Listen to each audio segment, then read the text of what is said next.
Mi-a venit un gând acum care mi-a dat un pic de shutdown de sistem, așa, sau restart, oare? Nu știu ce-o fi, vedem. Că ai propria ta companie, ești antreprenor și vinzi servicii. Ești, de exemplu, broker, trader, lucrezi în coaching, în terapie, etc., etc. Orice presupune că ești antreprenor și ai propria ta companie și vinzi servicii, adică practic te vinzi pe tine. Că na, când îți vinzi serviciile tale, mare parte din asta este vins pe tine. Multora dintre noi ne e greu să facem asta, chiar dacă serviciile noastre sunt de foarte bună calitate, chiar dacă sunt super mișto și primim multe feedback-uri pozitive de la oameni, ne e greu să ne marketăm, ne e greu să ne vindem. Și marketingul și vânzarea e dificilă pentru noi.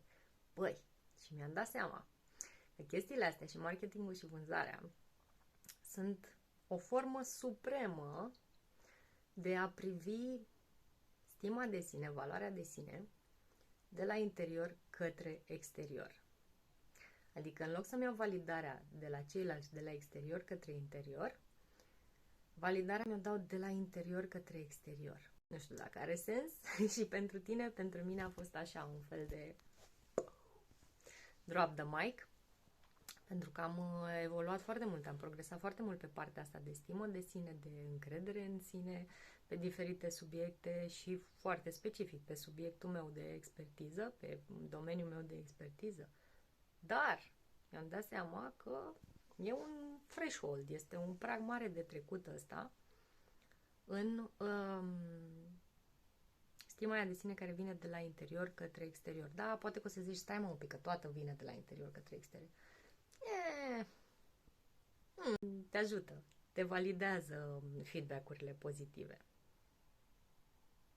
Până la un anumit nivel ai nevoie de ele ca să te poți construi tu pe tine după aia, știi? Ok, gata, respir din nou. Sper să-ți fie și ție de folos chestia asta, conștientizarea asta, cred că o să-mi fie tare de folos. Ar fi interesant să-mi scrii în comentarii dacă face o diferență și pentru tine și ce diferență face.